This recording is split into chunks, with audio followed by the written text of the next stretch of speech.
برادران ملت اسلامیہ، آئیے میں آپ کو بتا دوں، ایک مرتبہ حضرت موسیٰ علیہ السلام کی بارگاہ میں ایک شخص حاضر ہوتا ہے، عرض کرتا ہے حضور مجھے جانور کی بولیاں سکھا دیجئے۔ حضرت موسیٰ علیہ السلام نے فرمایا تم مت سیکھو، تمہیں نقصان ہو جائے گا، اس سے باز رہو۔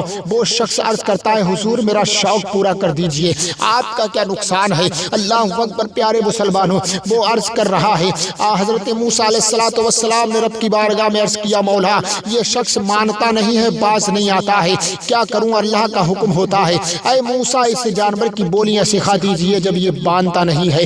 حضرت موسیٰ علیہ السلام نے اس جانور کی بولیاں سکھا دی ہے۔ وہ شخص کتا اور ایک مرغا پالتا تھا۔ ایک دن اس کی خادمہ نے دسترخوان کو جھاڑا، اس دسترخوان سے ایک روٹی کا ٹکڑا گرا، مرغا اور کتا اس کی طرف لپکے۔ اللہ اکبر پیارے مسلمانوں، وہ ٹکڑا مرغے نے کھا لیا۔ کتے نے کہا مرغے سے ارے ظالم تیرا کھانا تو دانا تھا، تو نے روٹی کا ٹکڑا بھی نہ چھوڑا، مجھے بہت بھوک لگ رہی ہے۔ اس مرغے نے کہا پریشان مت ہو، کل ہمارے مالک کا بیل مر جائے گا، تم پیٹ بھر کے گوشت کھا لینا۔ وہ شخص سن رہا تھا، اس نے سننے کے بعد اپنے اس بیل کو دوسرے کے ہاتھ بیچ دیتا ہے، وہ بیل خریدار کے گھر جا کر کے مر جاتا ہے، وہ شخص اس نقصان سے بچ جاتا ہے۔ کتا بولتا ہے اس مرغے سے ارے تو جھوٹ بول رہا تھا، تو نے مجھے جھوٹ بول کر کے بہانہ ملا کر کے مجھے ٹال دیا تھا، کہاں گیا ہے وہ ہمارے مالک کا بیل؟ اس مرغے نے کہا یہ بات حقیقت ہے کہ بیل مر گیا ہے، مگر وہ خریدار کے گھر مر گیا ہے، ہمارے مالک نے اسے دوسرے کے ہاتھ بیچ دیا تھا تو وہ اس کے گھر جا کر کے مر گیا ہے، مگر تو پریشان مت ہو، کل ہمارے مالک کا گھوڑا مر جائے گا، تو خوب پیٹ بھر کے کھا لینا۔ اللہ اکبر، وہ شخص یہ بھی سن رہا تھا، اس نے گھوڑے کو بھی دوسرے کے ہاتھ بیچ دیا ہے۔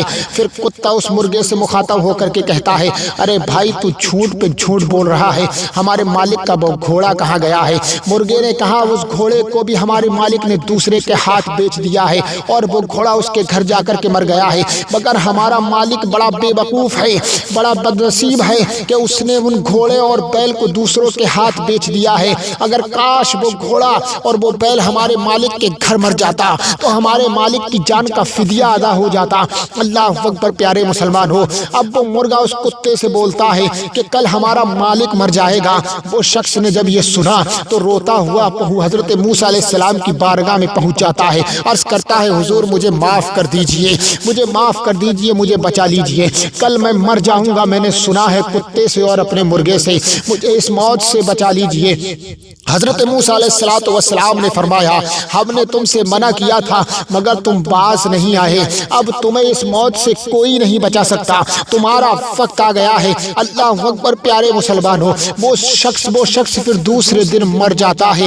پتہ یہ چلا کہ حضرت موسیٰ علیہ السلام کی شان یہ ہے کہ انہوں نے سکھا تو دیا ہے، مگر پیارے مسلمانوں اس سے یہ عبرت حاصل کرنا چاہیے اگر کسی کے گھر کوئی مال پر کوئی نقصان ہو جائے، کوئی جانور مر جائے تو اسے سمجھ لینا چاہیے کہ اللہ نے جو بھی کیا ہے بہتر کیا ہے، کاش ہمارے جان کا فدیہ ادا ہو گیا ہو۔